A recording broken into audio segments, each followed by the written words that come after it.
The beeping monitors had become a kind of background noise in Daniel's life, but on that morning, something felt wrong, so wrong it pulled him back to the hospital earlier than usual, long before sunrise had fully woken the city. As he walked down the corridor, the air felt heavier, colder. He didn't know why, but every instinct inside him told him to move faster. And then, through the small window of his mother's room, he saw a sight that froze the world around him, his wife, face twisted in fury, pressing a pillow over his frail mother's face while the old woman weakly fought beneath her. For a moment, Daniel couldn't breathe. His heart slammed against his ribs, and disbelief battled with horror as his legs finally carried him forward. If you believe in kindness, forgiveness, and second chances, please remember to like, comment, share, and subscribe. Your support helps us bring more meaningful stories to life. Daniel burst into the room, hands trembling, and everything inside him shattered. His mother, Margaret, lay bruised and struggling beneath the grip of the very woman he had promised to build a life with. His wife, Claire, snapped around, shock and guilt flashing in her eyes as if she had been caught committing the unthinkable, and she had. Time felt suspended, trapped between a nightmare and the brutal truth unfolding before him. He rushed to his mother, pulling Claire away, his voice cracking as he checked for breath. Margaret coughed violently, gasping for air, her terrified eyes searching his face. In that instant, Daniel felt something inside him break in a painful, irreversible way. But the story did not start in that hospital room. It began months before, long before Margaret's fall, long before Daniel ever imagined the woman he loved could harbor such darkness. Daniel had always believed that love could mend anything, that marriage was a union of hearts forged through compassion. He never imagined that love could blind him to signs he should have seen sooner. Margaret had been his anchor growing up, a nurse who raised him alone after his father died. She taught him about empathy, resilience, and the importance of loving others without restraint. When she started forgetting names, misplacing objects, and wandering at night, Daniel had been terrified. The early signs of cognitive decline crept in slowly, like a shadow stretching across their lives. But Claire, who had once been so warm, so eager to win Margaret's affection, began losing patience.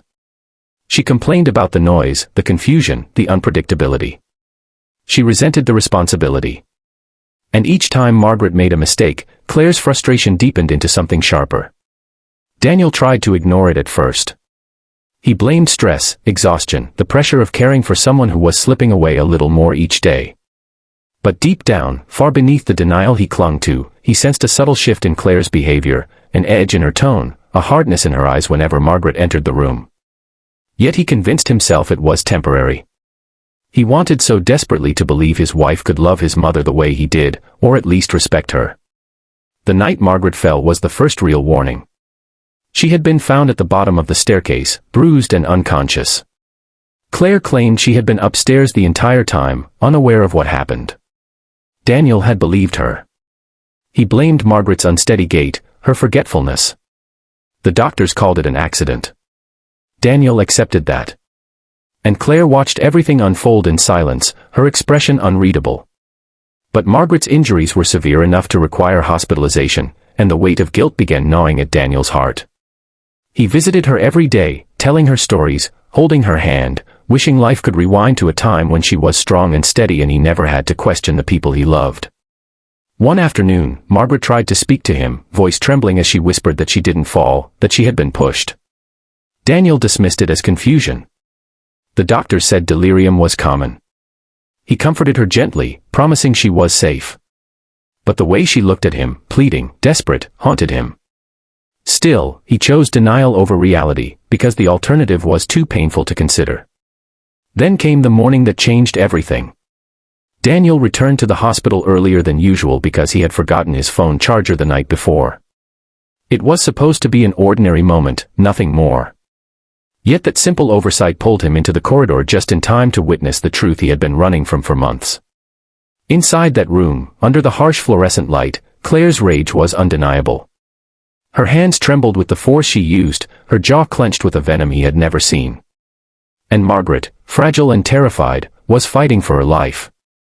Shock gave way to panic, panic to anguish, anguish to a fury Daniel never knew he was capable of feeling. Claire tried to justify herself, insisting Margaret had attacked her, that she had panicked, that it wasn't what it looked like. But there was no explanation in the world that could erase the image seared into Daniel's heart. Her words dissolved into meaningless noise as he called for help, nurses flooding the room, security escorting Claire away while she sobbed and begged him to believe her. In the days that followed, Daniel lived in a haze of grief and disbelief. Margaret survived, though the trauma worsened her fragile condition. She would wake up startled, clutching Daniel's hand, whispering fears that someone was coming back for her.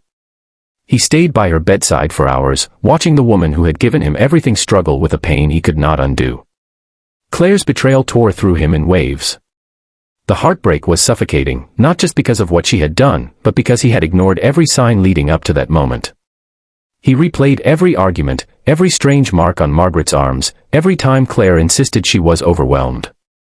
The puzzle pieces assembled themselves into a picture he wished he could unsee. Guilt settled into his bones, heavy and relentless. But healing sometimes begins in the quietest places. One evening, weeks after the incident, Daniel wheeled Margaret outside to the hospital garden. The late sunlight bathed her face in a warm golden glow. She looked peaceful, more herself than she had in months. As he watched her breathe in the fresh air, he realized that love wasn't blind trust, it was protection, vigilance, and the willingness to face painful truths. He thought about the life he had with Claire, the future they had imagined, and how quickly it had unraveled. Yet he also understood something important: sometimes the people we want to believe in the most are the ones we must let go of for our own healing. Claire eventually sought help for her anger, remorse pushing her toward accountability. But Daniel knew he could never rebuild what had shattered that day. His priority was his mother, whose strength reminded him daily that love could endure even the darkest storms. Over time, Daniel and Margaret found a new routine, one shaped by gentler moments and quieter days. He read to her, took her on walks, listened to her stories before they faded into silence. And though her memory continued to slip, the bond between them became stronger, rooted in forgiveness, resilience, and the unspoken promise that he would never fail her again. The experience changed Daniel forever. It taught him the painful reality that even the closest relationships can hide shadows. Yet it also taught him the power of redemption, compassion, and courage, the courage to confront what is wrong, and the compassion to care for those who cannot defend themselves. And when he looked at his mother, fragile but alive, he understood that he had been given a second chance, one he would protect with every breath in his body. If this story touched your heart, please like, comment, share, and subscribe. Your engagement truly helps our channel grow and allows us to keep creating meaningful stories like this.